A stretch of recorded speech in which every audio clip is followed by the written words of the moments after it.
Christ est ressuscité.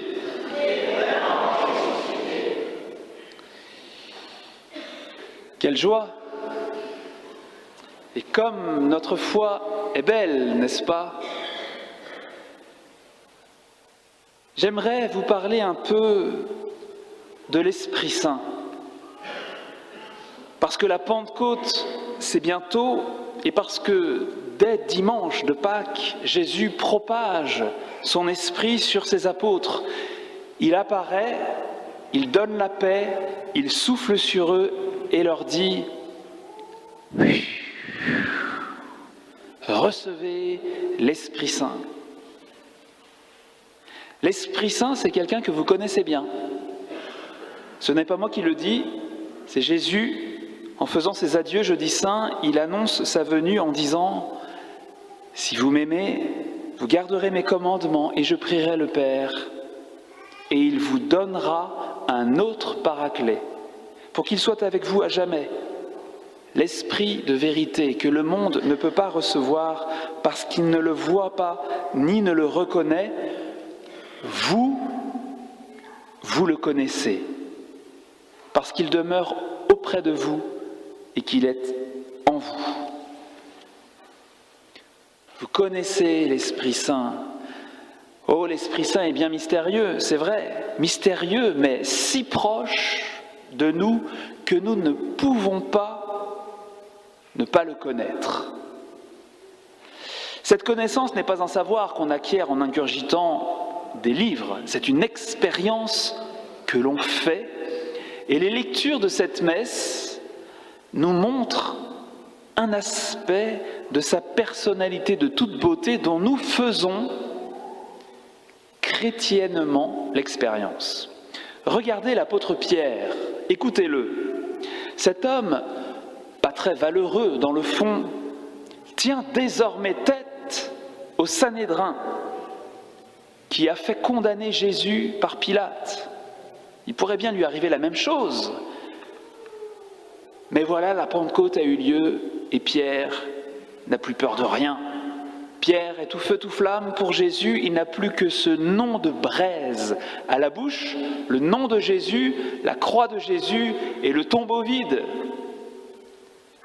Le Dieu de nos pères a ressuscité Jésus, dit-il, que vous aviez exécuté en le suspendant au bois du supplice. Quant à nous, nous sommes les témoins de tout cela, nous et l'Esprit Saint que Dieu a donné à ceux qui lui obéissent. Nous sommes témoins, nous et l'Esprit Saint.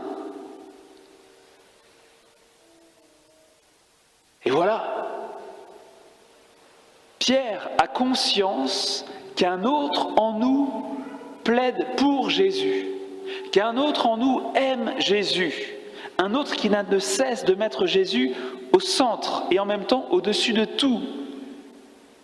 Et c'est l'Esprit Saint.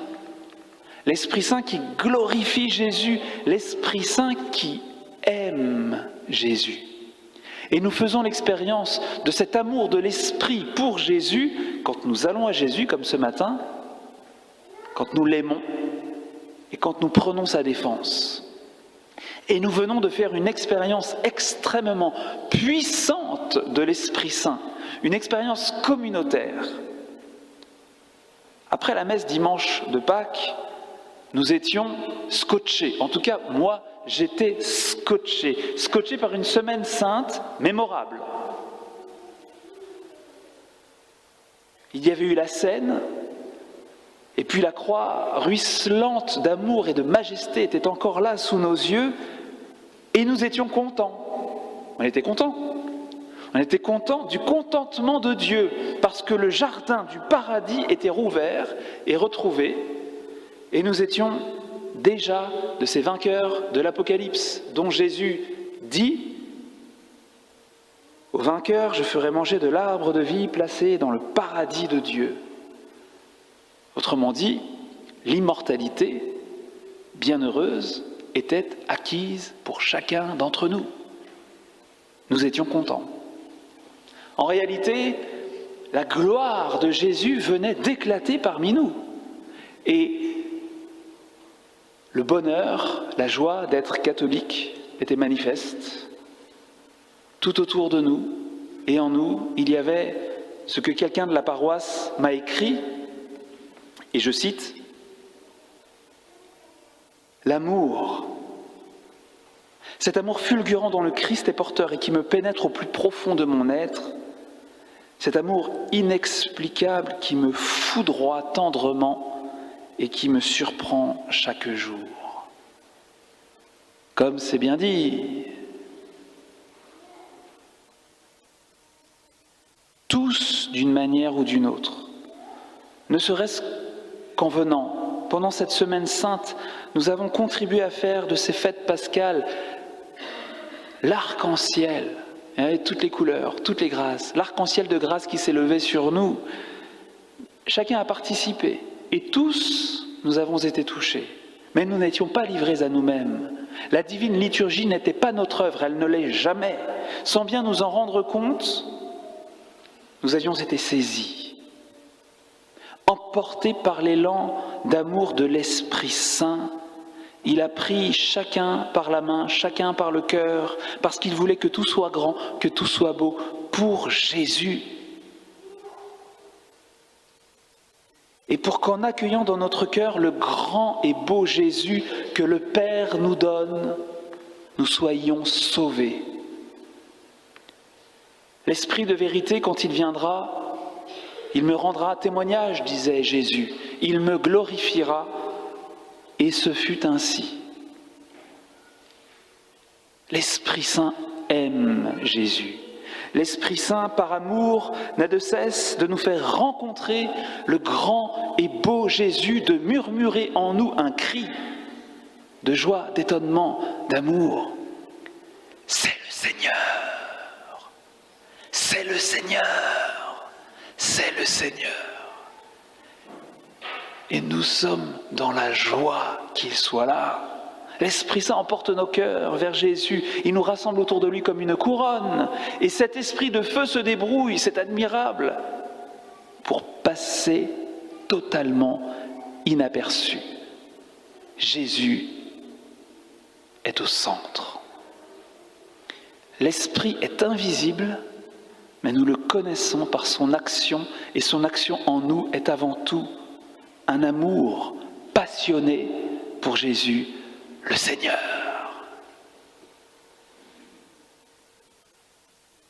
C'est le 3e dimanche de Pâques, et nous sommes venus rencontrer Jésus comme les apôtres sur le bord du lac.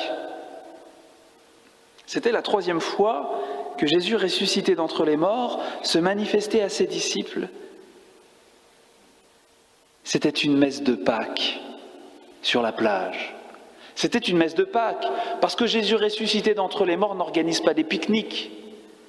Enfin la messe avec ses chers amis, avec ses fils, avec ses apôtres, enfin la messe. C'est la messe qu'il leur donne sur la plage, à Tibériade. C'est sûr qu'il s'agit d'une rencontre eucharistique. Voyez, Jésus s'approche. Il prend le pain et le leur donne. Ah oui, ça, il s'approche. On ne peut pas s'approcher davantage. Et ce pain qu'il prend, il ne le donne pas sans en avoir changé la substance. Comme le Seigneur va faire tout à l'heure en se servant de nous, les prêtres.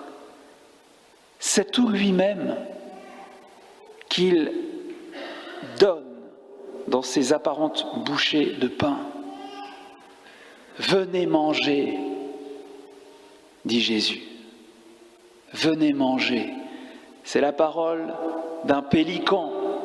Vous savez ce qu'on disait, ce qu'on a dit des pélicans. Lorsqu'ils ne trouvaient rien à manger dans l'océan, rien sur les plages, ils se donnaient eux-mêmes à manger à leurs petits. Et c'est ainsi qu'il y a sur d'innombrables tabernacles à travers le monde, sur la porte du tabernacle, un pélican ouvrant les ailes avec des petits qui lui mangent le cœur. Venez manger, dit Jésus, c'est la parole d'un pélican qui veut nourrir de sa chair ses chers enfants.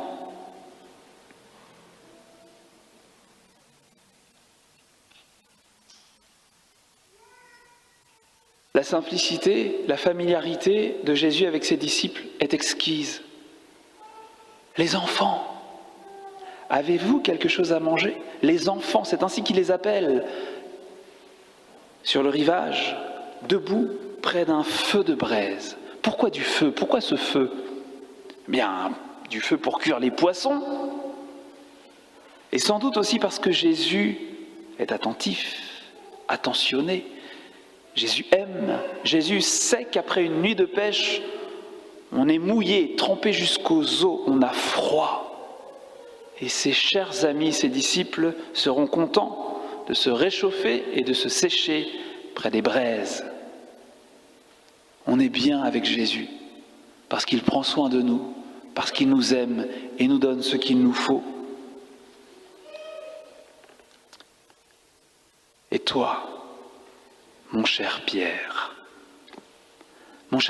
que je n'oublierai jamais, malgré ta lâcheté, ta couardise, tes peurs, ta vanité, tes reniements, tes péchés, ta faiblesse. Mon cher Pierre, que je ne renierai jamais, moi. Est-ce que tu m'aimes ? Oui, Seigneur. Eh bien, je te confie mes agneaux, je te confie mon troupeau, Pierre, j'ai confiance en toi. Mon Esprit Saint sera toujours là, et dans ses bras, un jour, tu donneras ta vie pour moi. Quelle belle histoire d'amour l'Esprit Saint rend possible entre ses disciples et Jésus. Jésus est ressuscité, Jésus est Seigneur. Sa majesté est divine et cependant nos rencontres avec lui, nos Eucharisties, nos communions sont ruisselantes d'amour, de simplicité comme lorsqu'il se manifesta à ses disciples au bord du lac de Tibériade. Nous sommes si bien près de lui, il est si bien près de nous, nous en lui et lui en nous. C'est l'Esprit Saint qui est, si je puis dire, l'entremetteur de ces rencontres ferventes. Si rencontres ferventes il y a, c'est l'Esprit Saint qui est l'entremetteur de ces douces communions qui chamboulent tout. Parce que les apôtres sont chamboulés, ils sont bouleversés, ils sont méconnaissables. Je ne sais pas si vous les reconnaissez dans ce passage. Moi, je ne les reconnais plus. Qu'est-ce qu'ils ont changé ? Pierre a renié, rendez compte ? Mais avant Pâques, qu'est-ce que ça aurait donné ? Les bousculades, les rivalités, les comparaisons, les critiques, les jugements, les condamnations. Ouais, en plus, c'est toi que Jésus choisit pour être le premier. Non, mais ça va pas la tête. Comme tout a changé depuis Pâques, tout ça c'est fini. Pierre a renié, et alors ? Jésus l'aime encore, Jésus l'aime toujours autant que toi, donc il n'y a rien à dire. Autrefois, même en présence du Seigneur, on disputait pour savoir qui était le plus grand. Mais maintenant, on sait que le plus grand, c'est le Seigneur. Et qu'il est le premier et qu'il n'y en a pas d'autre que lui. Désormais, on sait que Jésus sait tout. L'Esprit Saint l'a glorifié sous nos yeux. Il nous a montré sa grandeur et sa beauté incomparable, insurpassable. Nous avons vu le pain rompu, nous avons vu la croix d'amour et de péché mêlés. Nous avons reçu le pardon et la paix, nous avons communié et reçu l'immortalité. Désormais, seule compte la gloire de Jésus. Votre amour propre, mon amour propre, notre amour propre, on s'en fout maintenant. Notre vie, notre mort sont à lui. Et pour lui, le Seigneur, l'unique parfait ami. Amen.